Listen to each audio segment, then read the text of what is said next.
I love you. মাথা ঠিক আছে? তুই কাকে কি বলছিস জানিস? এটা পাবলিক প্লেস বলে তুই বেঁচে গেলি। এর জন্যই তো সাহস পেলাম। তবে আপনি কিন্তু সেই দেখতে। তোকে না কেন সেই লাগছে? ম্যাডাম, বেশি উত্তেজিত হন না, এটা পাবলিক প্লেস, তাতে আবার সামনে ভোট, এইবার ভোটটা আমাকেই দেবে। তোমাকে তো মন প্রাণ সবই দিয়েছি সোনা, ভোট তো ছোট জিনিস। দাঁড়ান ম্যাডাম, একটা ছবি তুলে নি। ম্যাডামের সাথে একটা ছবি তুলে দে। নিজেও মরবে, আমাকেও মারবে। ম্যাডাম, একটা কাঁধে রাখুন।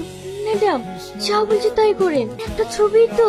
আব্বা বারবার নিষেধ করেছিল, বাড়ি যাচ্ছ যাও, অচেনা মানুষের সাথে বেশি মিশো না। কি মরতে যে তোর সাথে বন্ধুত্ব করতে গেলাম। হ্যাঁ জান, তোমার ব্যাপারেই কথা বলছিলাম। সরি সোনা, আমি আর কারোর সঙ্গে কথা বলবো না। আচ্ছা ঠিক আছে, তোমার ভোট বেরোলেই আমরা দার্জিলিং ঘুরতে যাব। আমি ওকে কখন কল করলাম? আপনারা দেখতেই পাচ্ছেন, তোমার এমএলএ হয়েও সাধারণ ছেলেকে 7 বছর ধরে ভালোবেসে যাচ্ছেন। দাদা, চারটি চা, একটা সিগারেট দাও। চল। বলার ছাড়। ছাড়বে মানে? চল। এদেরকে আবার পাঠানোর কি দরকার ছিল? তুমি একবার ফোন করলে তো আমি ছুটে চলে আসতাম। বন্ধ কর তোর নাটক। তোকে আমি যেটা জিজ্ঞেস করছি সেটা বল। তোর সাথে আমার 7 বছরের রিলেশন, আমাদের মধ্যে মানবিমান চলছে, তাহলে তুই এগুলো কেন বলছিস? তোমার কাছে পৌঁছানোর জন্য।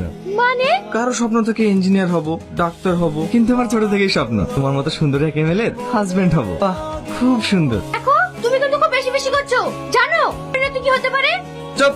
যেদিন আমাদের দুজনের বিয়ে হবে না, প্রথম তোকে কাছাড়া করবো। তুই কিন্তু আমার ধৈর্যের বাঁধ ভেঙে ফেলছিস। শান্ত হতো। আপনার মেয়ে একটা ছেলেকে ভালোবাসে, এটা কি সত্য? দেখুন, এই বিষয়ে আমি কিছু বলতে চাই না। Plan success. দেখ আগুন, তুই এখানে কিছুদিনের জন্য ঘুরতে এসে তুই এইসব কেন করছিস বলতো? সময় হোক, সব জানতে পারবি। হ্যালো, হ্যাঁ জান, বলো। দেখেছো ড্যাডি কতটা অসভ্য? কথা বল।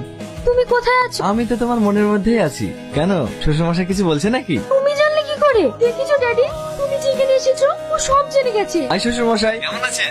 এই, তুই কাকে কি বলছিস জানিস? আমি হোম মিনিস্টার। আমার মেয়ের পিছনে লাগা, এর পরিণাম কি হবে তুই জানিস? দেখেন শ্বশুরমশাই, আমরা দুজন দুজনকে অনেক ভালোবাসি।